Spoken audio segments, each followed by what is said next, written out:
सबको जय मसीह की। प्रभु यीशु मसीह के नाम में आप सबका स्वागत करती हूँ। प्रभु की आशीष आप लोगों के जीवन में बनी रहे। आज मैं आप लोगों के लिए एक कहानी लेकर आई हूँ।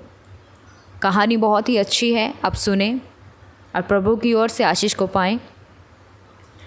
एक गांव में एक राजू नाम का लड़का रहता था। बहुत ही ज़्यादा गरीब परिवार से था वो। उसके माँ बाप रात को काम करके दिहाड़ी करके जब घर पे आते थे, उनकी कमाई इतनी होती थी कि वो सिर्फ अपने घर का खर्चा ही चला पाते थे बड़ी मुश्किल से।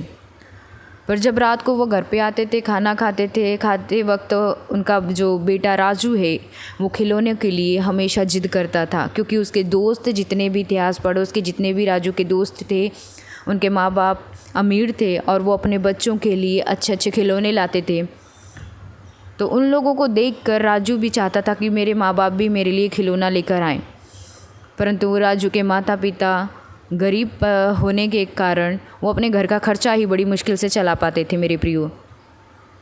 पर राजू जो है वो इस बात को नहीं समझता है। वो जिद करता है कि मुझे भी खिलौना चाहिए। उसके माता पिता चाहते हैं कि वो भी चाहते थे कि अपने बच्चे को खिलौना ला के दे, बट वो अपने हालातों से मजबूर थे, जिसकी वजह से वो नहीं ला पाते थे। उनका घर का खर्चा ही बड़ी मुश्किल से चलता था, जिसकी वजह से अपने बच्चे को वो मनपसंद खिलौना नहीं ला पाते थे।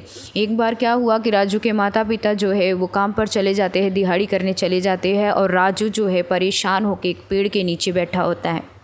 वो अपने दोस्तों को खेलते हुए देख रहा होता है। उसके दोस्त जो है राजू को अपने साथ खेलने से मना करते हैं मेरे प्रियो, क्योंकि उसके पास कोई भी खिलौना नहीं होता तो उसको हटा देते हैं खेल में से। एक दिन राजू पेड़ के नीचे बैठा देख रहा होता है, बहुत ही ज़्यादा दुखी था और रो रहा होता है। उसी के पास से साइकिल से एक व्यक्ति गुजर रहे थे, और जब पेड़ की छाँव को देखकर वो भी उतरकर पेड़ के पास जाकर बैठ जाते हैं। तो राजू से पूछते, बेटा क्यों रो रहे हो, आप क्यों नहीं उन बच्चों के साथ जाके खेल रहे हो? तो राजू ने बोला, मेरे पास खिलौना नहीं है और मेरे दोस्त जो है मुझे खेलने से मना करते हैं, और मेरे माँ बाप जो है वो मेरे लिए खिलौना नहीं ला पाते हैं। तो वो व्यक्ति जो है बहुत ही ज़्यादा मुस्कुरा के उन्होंने राजू के सिर पे हाथ फेरा और बहुत ही ज़्यादा उनको प्यार किया राजू को, और कहा कि मेरे पास एक बुक है, क्या आप पढ़ना चाहोगे? राजू बड़ा खुश हो गया। उन्होंने कहा कि ज़रूर, पर मेरे पास पैसे नहीं है। उन्होंने कहा कि मैं आपको फ्री में दूंगा। तो राजू भी और भी ज़्यादा खुश हो गया। राजू ने कहा, अच्छा अंकल आप मुझे फ्री में दोगे? तो उन्होंने कहा, हाँ बेटा मैं आपको फ्री में दूंगा। और जो अंकल के पास जो बुक थी वो कोई आम बुक नहीं थी मेरे प्रियो, ट्रैक था, जिसे हम ट्रैक्स बोलते हैं। उस ट्रैक्स का नाम है अनंत जीवन। मेरे प्रियो, जब उस बच्चे के हाथ में बच्चे ने उस बुक को लिया और वो अंकल उसको बुक देख के चले गए, और वो राजू वहीं पे बैठ के जब वो अनंत जीवन की पुस्तक जब पढ़ने लगा, तो उसमें प्रभु यीशु मसीह के बारे में वो पढ़ने लगा मेरे प्रियो। और जब वो पढ़ने लगा तो उसमें प्रभु यीशु मसीह के प्रेम के बारे में बताया गया कि प्रभु यीशु मसीह ने कितना प्रेम किया है दुनिया के लोगों से। और जब उसने उस कहानी को पढ़ा मेरे प्रियो, तो वो वचन जो है उस राजू के जीवन में ऐसा कार्य किया जैसे कि वो राजू का मन इतना खुश हो गया अंदर से। क्योंकि जब हम दुखी होते हैं तो जब हम वचन पढ़ते हैं ना, तो वचन पढ़ने से जो शांति हमें मिलती है, वो शांति को राजू महसूस कर रहा था। और उसने क्या किया, वो बुक लेके अपने घर में आया, और घर में आने के बाद उसने क्या किया, वो बुक में कैसे प्रार्थना की जाती है वो भी उसने पढ़ा, और प्रार्थना के बारे में राजू पढ़ता है, और जितनी समझ उसमें होती है उसके द्वारा ही वो क्या करता है, प्रार्थना करता है मेरे प्रियो।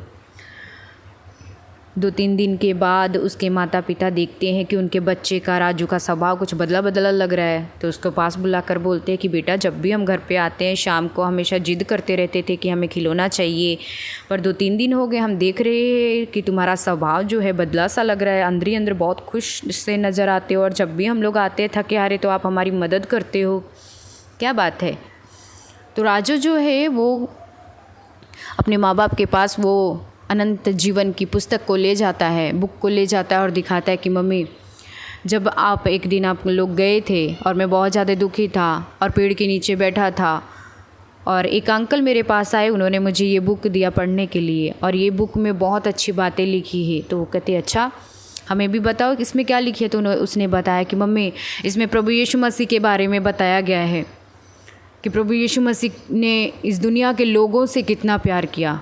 फिर वहाँ पर जाके एक बहुत ही ज़्यादा अनमोल बात जो राजू के मुंह से निकली मेरे प्रियो, ये बहुत ही ज़्यादा दिल को छू जाने वाली बात थी। राजू ने बोला कि मम्मी पापा ये जो मेरे दोस्त है, जब मैं खेलने के लिए जाता हूँ तो ये लोग मुझे अपना खिलौना मेरे साथ शेयर नहीं करते, मेरे को खेलने के लिए नहीं देते हैं। पर मेरे प्रभु यीशु मसीह ने मेरी ज़िंदगी बचाने के लिए अपनी जान तक कुर्बान कर दी।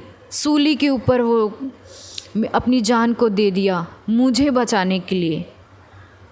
और राजू ये बात कह के रोने लगता है और उसके बाद उसने एक बात और अपने माँ बाप से कही कि मम्मी आज से मेरा जो दोस्त है वो प्रभु यीशु मसीह को मैं अपना दोस्त बनाऊंगा, दुनिया के लोगों को मैं अपना दोस्त नहीं बनाऊंगा। मेरा दोस्त वो है जिसने अपनी जान मेरे लिए दे दी, मेरी ज़िंदगी बचाने के लिए अपनी जान दे दी। वो मेरा अच्छा दोस्त है, वो मेरा सच्चा दोस्त है। आज के बाद मेरा सच्चा दोस्त प्रभु यीशु मसीह है और कोई नहीं। उसके बाद से मेरे प्रियो राजू की ज़िंदगी जो है खुशहाल भरी और एक आशीषित बन गई मेरे प्रियो। ये कहानी यहीं पे समाप्त होती है, पर हमें इस कहानी से यही देखने को मिलता है कि सच में मेरे प्रियो हमारे पास कुछ नहीं जब होता है ना, तो दुनिया के लोग भी हमें पूछते नहीं हैं, तुच्छ समझते हैं, ठुकराते हैं, धुतकारते हैं, भगाते हैं। उस समय प्रभु यीशु मसीह सिर्फ है जो हमें अपनाते हैं। अगर हमारे पास धन दौलत है, हमारे पास सब कुछ है ना, तो दुनिया के लोग भी हमें अपनाएंगे। अगर हम खाली हैं, हमारे पास कुछ भी नहीं है ना, तो दुनिया के लोग हमें ठुकराएंगे मेरे प्रियो। परंतु हमारा प्रभु यीशु मसीह ऐसा नहीं है। हमारे पास कुछ भी ना होने के बावजूद प्रभु यीशु मसीह हमारे लिए हमेशा हर पल खड़े रहते हैं। हमारे पास दिन रात वो हमारे पास रहते हैं और कहते हैं कि तुझे किस चीज़ की ज़रूरत है, तुझे क्या चाहिए, मेरे हजूरी में बैठ। वो परमेश्वर हमेशा तरसते हैं कि मेरा बच्चा मेरे से बात करे। मेरे प्रियो दुनिया पे मन न लगाएं, प्रभु यीशु मसीह पे मन लगाएं। उस राजू के जीवन से हमें भी ये बात सीखने को मिलती है मेरे प्रियो। और हमारा सच्चा जो दोस्त है वो प्रभु यीशु मसीह है, जिसने निस्वार्थ प्यार हमसे किया है मेरे प्रियो। सबको जय मसीह की। कहानी अच्छी लगी हो तो कमेंट में ज़रूर आप लोग बताएं और शेयर करें मेरे प्रियो। अगर नए हैं तो सब्सक्राइब ज़रूर कर दें। सबको जय मसीह की।